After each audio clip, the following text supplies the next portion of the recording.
All right, let's dive in. Picture this. We're at the very edge of the Slavic world, right at that murky threshold where the deep forest just stops and the void begins. It's here that two cosmic forces are about to have a conversation. Baba Yaga, the guardian of all things natural, and Koshchei the Deathless, the king of keeping things frozen in time. But listen, this isn't your average fairy tale. This is about a fundamental flaw, a bug, in the very operating system of existence. And that quote, that right there is everything. That's how Baba Yaga sees him. To her, Koshchei isn't some rival to be defeated. He's a glitch, a deep, systemic error in the code of the universe that threatens the natural rhythm of everything. So this isn't a simple rivalry. It's a profound disagreement on how reality itself is supposed to work. So let's get one thing straight. This is not a story about good versus evil. Not at all. It's a clash of principles. On one side, you've got Baba Yaga. She is all about flux, the endless, messy, beautiful cycle of life, death, and rebirth. Then you've got Koshchei. He represents sterile control, an unnatural stillness that slams the brakes on that entire cycle. All right, so let's really dig into this idea. What does it actually mean to call someone a glitch in nature? Because understanding this, well, it's the key to this whole story. Okay, ontological glitch sounds pretty heavy, I know, but the idea behind it is actually pretty simple. Think of the natural world as a giant piece of software, and its main program is the cycle of life and death. While Koshchei basically found an exploit. He's a process that refuses to close, and because of that, the whole system is starting to lag and decay. So for Baba Yaga, he's not an enemy, he's a critical error that needs to be patched. And wow, what an image to describe the result of that glitch. A skeleton dipped in wax. It's just so perfect, isn't it? He looks preserved on the outside, but really he's brittle, completely lifeless, and just wrong. He is a winter that simply will not end, and by refusing to give way to spring, he's poisoning the very soil he stands on. So, how in the world did he pull this off? And more importantly, what did it cost him? Because from where he's standing, this wasn't a curse. Oh no, this was a victory. This is the dark bargain he struck. It's called the power-humanity trade-off. Through some forbidden ritual, he literally ripped his own soul, his death, right out of his body. Why? To gain what he proudly calls ontological immunity. He boasts about it constantly because he thinks he's hacked the system and transcended the one rule that applies to everyone else. And that brings us to the absolute heart of this whole legend. Is it really worth it?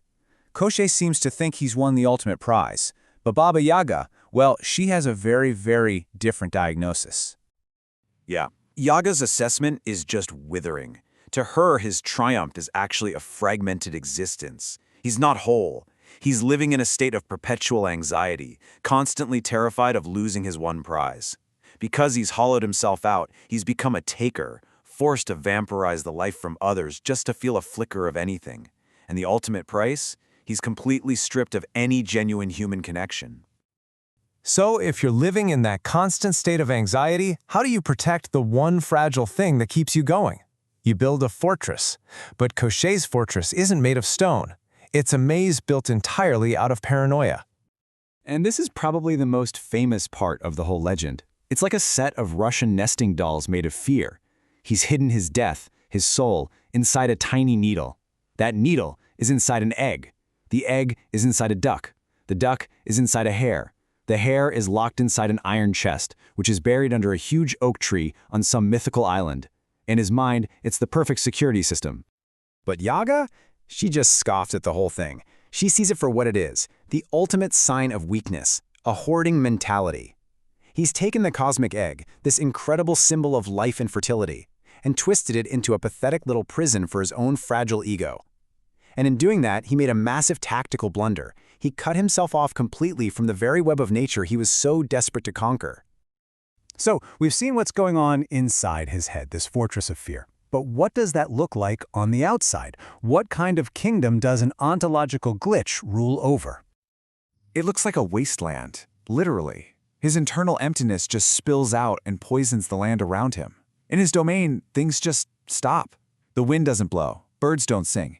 Even time itself seems to be frozen solid. His unnatural existence creates a vacuum where the entire natural world is held captive. And because he's a void, he's consumed by this eternal loneliness. and he desperately tries to fill it by stealing. He abducts these amazing, vibrant figures like the warrior queen, Maria Morevna. But it's not for love or companionship. It's so he can try to possess the life and energy that he threw away. They aren't partners, they're just trophies in a kingdom built on theft.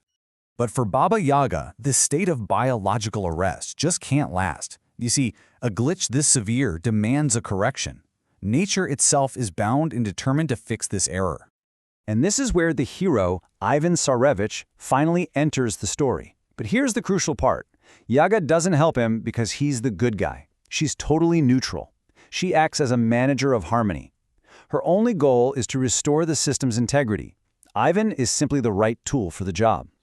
And this comparison says it all. You've got Koshchei's power, which is all based on control, isolation, and theft, and then you have Ivan's power, which comes from the complete opposite, alliances and mercy. He connects with nature by helping a wolf, a crow, a fish. He taps into the very web of life that Koshchei abandoned. So, how does this all end? Well, defeating someone called Koshchei the Deathless isn't about winning a battle. It's about something way more profound. So when Ivan's animal allies finally get him that needle, and he snaps it, you have to understand this is not an act of murder, it is the mercy of an end. He is releasing Koshchei from his endless, conscious torment, and he's allowing the natural cycle to finally restart. In that instant, centuries of stolen time come crashing down, and the land can finally begin to heal. And this is Baba Yaga's final, chilling verdict. Koshchei's entire existence, this desperate, obsessive need to preserve his own ego, was never a victory. It was just a slow-motion suicide.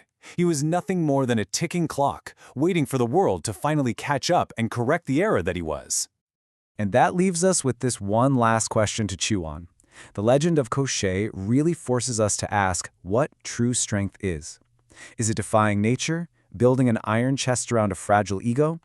Or is it finding strength in connection, in accepting our place in the cycle and avoiding the fate of becoming a lonely skeleton in a golden cage?